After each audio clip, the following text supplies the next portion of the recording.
ಮೂವರು ನಾಯಕರ ಮೇಲೆ ಆಕಾಂಕ್ಷಿಗಳಿಂದ ಒತ್ತಡ ಹೆಚ್ಚಾಗ್ತಾ ಇದೆ. ಇನ್ನು ನೋಡೋಣ, ಇಲ್ಲಿ ನಾವು ಎಲ್ಲಾ ಕೋಟವನ್ನ ನೋಡುವಂಥದ್ದು ಅಂದ್ರೆ ಮಾಜಿ ಮಂತ್ರಿ ಕೋಟವನ್ನ ನೋಡೋದಾದ್ರೆ ದಿನೇಶ್ ಗುಂಡೂರಾವ್ ಇದ್ದಾರೆ, ಎಚ್ ಕೆ ಪಾಟೀಲ್ ರವರಿದ್ದಾರೆ, ಜಮೀರ್ ಅಹಮದ್ ಖಾನ್ ಕೂಡ ಇರುವಂಥದ್ದು, ಏನು ಚಲುವರಾಯಸ್ವಾಮಿ ಮಧು ಬಂಗಾರಪ್ಪ ಕೂಡ ಇರುವಂಥದ್ದು, ಸಂತೋಷ್ ಲಾಡ್ ಇದ್ದಾರೆ, ಶಿವರಾಜ್ ತಂಗಡಗಿ ಇವರು ಕೂಡ ಮಾಜಿ ಮಂತ್ರಿ ಆಗಿದ್ರು. ಈಗ ಈ ಒಂದು ಡಿ ಕೆ ಶಿವಕುಮಾರ್ ಅವರ ಕೋಟದಲ್ಲೂ ಕೂಡ ಎಕ್ಸ್ಪೆಕ್ಟೇಷನ್ ಇಟ್ಕೊಂಡಿರುವಂಥದ್ದು. ಇನ್ನು ಆರ್ ಬಿ ತಿಮ್ಮಾಪುರ್ ಇವರು ಕೂಡ ಇರುವಂಥದ್ದು. ಇನ್ನು H C Mahadevappa, S R Srinivas ಇವರು ಕೂಡ ಏನು ಮಾಜಿ ಮಂತ್ರಿ ಕೋಟದಲ್ಲಿದ್ದಾರೆ. ಇನ್ನು ದಲಿತ ಕೋಟವನ್ನ ನೋಡೋದಾದ್ರೆ ಪ್ರಸಾದ್ ಅಬ್ಬಯ್ಯ ಇದ್ದಾರೆ, ನರೇಂದ್ರ ಸ್ವಾಮಿ ಇದ್ದಾರೆ, ನಾರಾಯಣ ಸ್ವಾಮಿ, ರುದ್ರಪ್ಪ ಲಮಾಣಿ ನೋಡಿ. ದಲಿತ ಕೋಟದಲ್ಲಿ ಈ ಮೂವರು ಬರುವಂಥದ್ದು, ಪ್ರಸಾದ್ ಅಬ್ಬಯ್ಯ, ನಾರಾಯಣ ಸ್ವಾಮಿ, ರುದ್ರಪ್ಪ ಲಮಾಣಿ ಇದ್ದಾರೆ.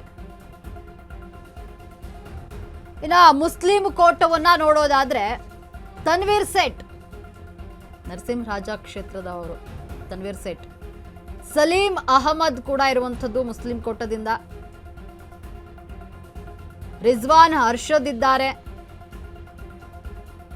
ಮುಸ್ಲಿಂ ಕೋಟದಲ್ಲಿ. ಇನ್ನು ಎನ್ ಎ ಹ್ಯಾರಿಸ್ ಕೂಡ ಮುಸ್ಲಿಂ ಕೋಟದಲ್ಲಿರುವಂಥದ್ದು. ಮುಸ್ಲಿಂ ಕೋಟದಲ್ಲಿ ಹೈಕಮಾಂಡ್ ಯಾರಿಗೆ ಮಣೆ ಹಾಕುತ್ತೆ ಈ ನಾಲ್ವರಲ್ಲಿ ಅನ್ನುವಂಥ ಪ್ರಶ್ನೆ ಇದೆ. ಇನ್ನು ಯೂತ್ ಕೋಟವನ್ನ ನೋಡೋದಾದ್ರೆ ಇಲ್ಲಿ ದರ್ಶನ್ ಧ್ರುವ ನಾರಾಯಣ್ ಇವರು ಯೂತ್ ಕೋಟದಲ್ಲಿ ಬರುವಂಥದ್ದು. ಧ್ರುವ ನಾರಾಯಣ್ ರವರ ಪುತ್ರ ದರ್ಶನ್ ಧ್ರುವ ನಾರಾಯಣ್, ನಾರಾ ಭರತ್ ರೆಡ್ಡಿ ಇದ್ದಾರೆ, ಅನಿಲ್ ಚಿಕ್ಮಾದು ನೋಡಿ ಎಚ್ ಡಿ ಕೋಟೆಯ ಶಾಸಕರಾಗಿರುವಂಥದ್ದು, ಪ್ರದೀಪ್ ಈಶ್ವರ್ ಇವರು ಕೂಡ ಯೂತ್ ಕೋಟಾದ ಸಚಿವ ಸ್ಥಾನದ ಆಕಾಂಕ್ಷಿಯಾಗಿದ್ದಾರೆ, ಡಾಕ್ಟರ್ ಮಂತರ್ಗೌಡ ಇವರು ಕೂಡ ಯೂತ್ ಕೋಟಾದ ಆಕಾಂಕ್ಷಿಯಾಗಿರುವಂಥದ್ದು, ಜೊತೆಗೆ ಪ್ರಿಯಾ ಕೃಷ್ಣ, ಶಿವಗಂಗಾ ಬಸವರಾಜ್ ಇವರು ಕೂಡ ಇರುವಂಥದ್ದು ಚನ್ನಗಿರಿ ಕ್ಷೇತ್ರ, ನಯನ ಮೋಟಮ್ಮ ಇವರು ಕೂಡ ಯೂತ್ ಕೋಟಾದಲ್ಲಿ ಬರುವಂಥದ್ದು, ಆರತಿ ಕೃಷ್ಣ MLC ಆಗಿದ್ದಾರೆ, ಇವರು ಕೂಡ ಯೂತ್ ಕೋಟಾದಲ್ಲಿ ಬರುವಂಥದ್ದು, ದರ್ಶನ್ ಧ್ರುವ ನಾರಾಯಣ್ ಇದ್ದಾರೆ, ನಾರಾ ಭರತ್ ರೆಡ್ಡಿ ಇದ್ದಾರೆ, ಇಲ್ಲಿ ಅನಿಲ್ ಚಿಕ್ಮಾದು ಇರುವಂಥದ್ದು ಎಚ್ ಡಿ ಕೋಟೆಯ ಶಾಸಕ, ಪ್ರದೀಪ್ ಈಶ್ವರ್ ಚಿಕ್ಕಬಳ್ಳಾಪುರ ಶಾಸಕ ಇವರು ಕೂಡ ಸಾಕಷ್ಟು ಲಾಭಿಯನ್ನು ನಡೆಸಿದ್ದಾರೆ. ಏನೋ ಈಗ ನೋಡಿ ಇಷ್ಟೆಲ್ಲ ಕೋಟಗಳಿರುವಂಥದ್ದು, ಇಲ್ಲಿ ಹೈಕಮಾಂಡ್ ಯಾರಿಗೆ ಮಣೆ ಹಾಕುತ್ತೆ ಅನ್ನುವಂಥ ದೊಡ್ಡ ಪ್ರಶ್ನೆ. ಹೈಕಮಾಂಡ್ಗೆ ಇದು ತಲೆನೋವಾಗಿರುವಂಥದ್ದು. ಯಾಕಂದರೆ ಇಲ್ಲಿ ಇರುವಂತಹ 20 ಸ್ಥಾನಕ್ಕೆ 40ಕ್ಕಿಂತ ಹೆಚ್ಚು ಜನ ಆಕಾಂಕ್ಷಿಗಳು ಲಾಭಿ ನಡೆಸ್ತಾ ಇದ್ದಾರೆ ನೋಡಿ. ಅಂದರೆ ಆ ಕೋಟ ಈ ಕೋಟ, ನನ್ನ ಆಪ್ತರು ನಿನ್ನ ಆಪ್ತರು, ಲಿಂಗಾಯತರು, ಮುಸ್ಲಿಮರು, ಒಕ್ಕಲಿಗರು, MLCಗಳು ಈ ರೀತಿಯಲ್ಲಿ ಆಕಾಂಕ್ಷಿಗಳು ಹೆಚ್ಚಾಗಿದ್ದಾರೆ.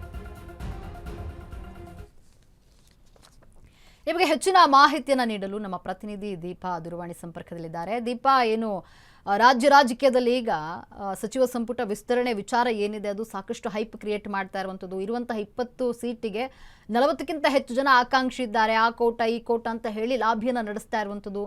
ವಿದೇಶದಿಂದ ಈಗ ರಾಹುಲ್ ಗಾಂಧಿ ಮರಳಿ ದೇಶಕ್ಕೆ ಬಂದಿದ್ದಾರೆ. ಹಾಗಾಗಿ ರಾಜ್ಯ ನಾಯಕರು ರಾಹುಲ್ ಗಾಂಧಿಯನ್ನ ಭೇಟಿ ಮಾಡಲು ನಾಳೆ ತೆರಳಲಿದ್ದಾರೆ. ಈ ಬಗ್ಗೆ ಹೆಚ್ಚಿನ ಮಾಹಿತಿ ಏನಿದೆ? ಲಕ್ಷ್ಮಿ, ಪ್ರಮುಖವಾಗಿ ರಾಜ್ಯದಲ್ಲಿ ಸಂಪುಟ ವಿಸ್ತರಣೆ ಆಗ್ಬೇಕು ಅನ್ನುವಂತಹ ಒತ್ತಡ ಜಾಸ್ತಿ ಆಗ್ತಾ ಇದೆ. ಕಾರಣ ಇರುವಂತಹ ಕೇವಲ 22 ತಿಂಗಳುಗಳು ಮಾತ್ರ. ಅಷ್ಟರೊಳಗಡೆ ಸಂಪುಟ ಇನ್ ಕೇಸ್ ಸಚಿವ ಸ್ಥಾನ ಸಿಕ್ಕರೆ ಒಂದಿಷ್ಟು ಅಭಿವೃದ್ಧಿ ಕೆಲಸಗಳು ಆಗ್ಬೇಕು ಅನ್ನುವಂತಹದ್ದು ಆಕಾಂಕ್ಷಿಗಳ ಒಂದಿಷ್ಟು ಅಭಿಪ್ರಾಯವಾಗಿದೆ. ಹೀಗಾಗಿ ಯಾವಾಗ ಆಗುತ್ತೆ ಅನ್ನುವಂತಹದ್ರ ಜೊತೆಗೆ ಸುಮಾರು ಜನ ಆಕಾಂಕ್ಷಿಗಳಿರೋದು ಈಗ ಸರ್ಕಾರದ, ಅಂದ್ರೆ ಎಸ್ಪೆಷಲಿ ಡಿ ಕೆ ಶಿವಕುಮಾರ್ ಅವರಿಗೆ ತಲೆನೋವಾಗಿರುವಂತದ್ದು. ಹಿಂದಿನ ಸಚಿವರುಗಳು ಹಿರಿಯರು, ಅಂದ್ರೆ 4-5 ಬಾರಿ ಗೆದ್ದಂತವ್ರು, ಜೊತೆಗೆ ಹೊಸ ಶಾಸಕರುಗಳು ಕೂಡ 1-2-3 ಸಚಿವ ಸ್ಥಾನ ನಮಗ್ ಬೇಕು ಅನ್ನುವಂತಹದನ್ನ ಇಡ್ತಿದ್ದಾರೆ. ಇದರ ಮಧ್ಯೆ ಚುನಾವಣೆ ನಡೆಯುವಂತಹ ಸಂದರ್ಭದಲ್ಲಿ ಬೇರೆ ಪಕ್ಷದಿಂದ ಮಾತು ಕೊಟ್ಟು ಕರ್ಕೊಂಡು ಬಂದಂತವ್ರು ಕೂಡ ಇದೀಗ ಹಿಂಬಾಲು ಬಿದ್ದಿರುವಂತಹದ್ದು. ಇಲ್ಲಿ ಇಷ್ಟು ದಿನಗಳ ಅಂದ್ರೆ ಇವರು ಅಧಿಕಾರ ಸ್ವೀಕಾರ ಮಾಡಿದ ನಂತರದಲ್ಲಿ ಒಂದಿಷ್ಟು ದಿನಗಳ ಕಾಲ ತಳ್ಳಿದ್ದಂತಹದ್ದು ರಾಹುಲ್ ಗಾಂಧಿಯ ಹೆಸರಲ್ಲಿ. ಯಾಕಂದ್ರೆ ಅವರು ಫಾರಿನ್ ಟೂರ್ ಅಲ್ಲಿ ಇದ್ರು. ಸೊ ಹಾಗಾಗಿ ಸಹಜವಾಗಿ ರಾಹುಲ್ ಗಾಂಧಿ ಇಲ್ಲ, ಹಾಗಾಗಿ ಸಚಿವ ಸಂಪುಟ ವಿಸ್ತರಣೆ ಆಗ್ತಾ ಇಲ್ಲ ಅನ್ನುವಂತಹ ಸಬೂಬನ್ನ ಹೇಳ್ಕೊಂಡು ಓಡಾಡ್ತಿದ್ರು. ಆದ್ರೆ ಇದೀಗ ರಾಹುಲ್ ಗಾಂಧಿ ವಾಪಸ್ ಆಗಿರೋದ್ರಿಂದ ಇದರ ಜೊತೆಗೆ ಆಷಾಢ ಆರಂಭ ಆಗ್ತಿರೋದ್ರಿಂದ ಅದ್ರೊಳಗಡೆಯೇ ಮಾಡಿ ಅನ್ನುವಂತಹ ಒತ್ತಾಯ ಕೂಡ ಕೇಳಿ ಬರ್ತಿದೆ. ಆ ಪೈಕಿ ಹಲವಾರು ಕೆಟಗರಿಗಳು ಶುರುವಾಗಿದೆ. ಅದು ಕೋಟಾಡಿ ಸಮುದಾಯವಾರು ಆಗಿರ್ಬೋದು, ಜಾತಿವಾರು ಆಗಿರ್ಬೋದು, ಹಿರಿಯರು ಕಿರಿಯರು ಅಂತ ಅನ್ನುವಂತಹ ಒಂದಿಷ್ಟು ಪಟ್ಟಿಗಳು, ಹೀಗೆ 16 ಪಟ್ಟಿಗಳು ಸೇರಿ ಸುಮಾರು 40 ಜನಕ್ಕೂ ಹೆಚ್ಚು ಜನ ಸಚಿವ ಆಕಾಂಕ್ಷಿಗಳಿರುವಂತದ್ದು.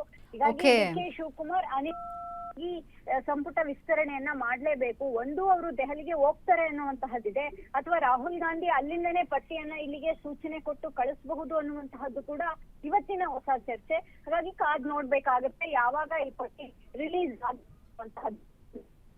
ಧನ್ಯವಾದ ದೀಪಾ ನಿಮ್ಮೆಲ್ಲ ಮಾಹಿತಿಗಾಗಿ.